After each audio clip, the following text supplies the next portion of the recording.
ERC, quality service since 1972. Repairing TVs, console stereos, electronic musical instruments, pinball machines, arcade games, and more. Call 836-0454. You've clicked on the Weather Xtreme video. This is meteorologist Brian Peters coming to you from Mount Cheaha, and kind of a bad hair day, but that's because of the breeze. But let's get to some Skycam images right away and see what's going on. Here's a look at Clanton, and you can see that sun rising there, but we do have a bit of cirrus clouds as a result of some thunderstorms that are nearby. And here's the view of the entrance, or actually the exit to Mount Cheaha State Park, or Cheaha State Park actually. Here's a look at the surface map, and we can see that there's a front moving through the eastern part of the country, and look at all those clouds over Alabama and Mississippi, and the reason for those clouds is a large cluster of thunderstorms, one just to the southwest of Nashville and one in northern Mississippi.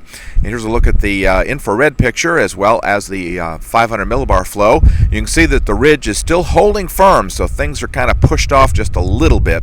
Temperatures this morning across central Alabama generally in the 70s, although in the upper 60s here at Mount Cheaha. And there's a look at radar, and you can see that cluster of storms just to the southwest of Nashville, and you can see the one in northern Mississippi, northwestern Mississippi, that has moved through Memphis. No severe weather with that. As a matter of fact, the winds only got to about 10 miles an hour in Memphis. Here's the QPF, and I think the QPF is a little more on track. They were a little too far south yesterday, and I think they're a little better today. Still a little pessimistic on the amounts, but if you get under one of those MCCs or MCSs, then you could have that kind of rainfall. But I think most of us will see some rain, although once again it's showery, so the chances are not that everybody will get rain. Slight risk of severe primarily over northern Mississippi and western Tennessee, as well as sections of middle Tennessee, northwest Alabama, and parts of Arkansas and southeastern, or the boot heel of Missouri.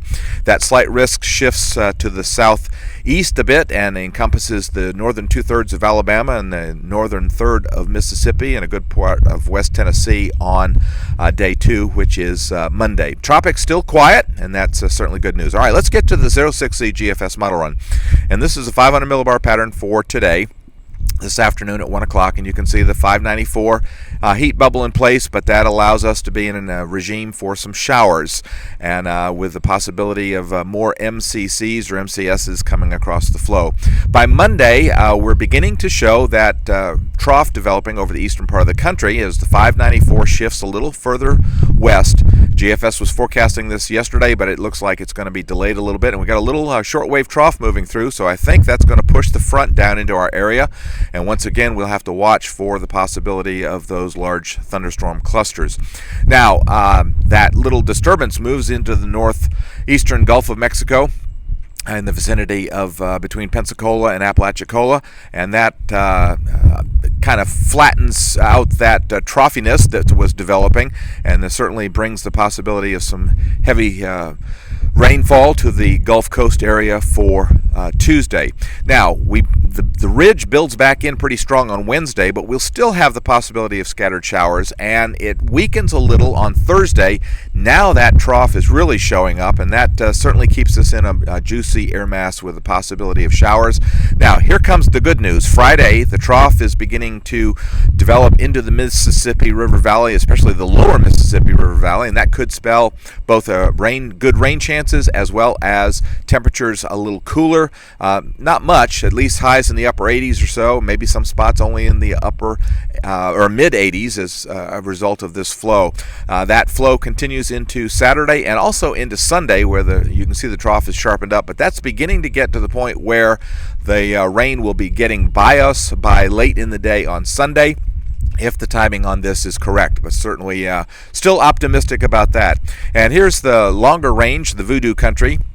This is the 23rd of July, and you can see the ridge builds back in pretty strong, especially across the Gulf Coast, and that changes by the end of the period. We get out to 372 hours, the 27th, and you can see now instead of a ridge we have a trough, which is once again good news for us, and the possibility that we'll see reasonably good chances for showers. Well, I appreciate you tuning in to the Weather Xtreme video. Certainly hope that you have a great Sunday. James should be back with the next one bright and early Monday morning. Godspeed.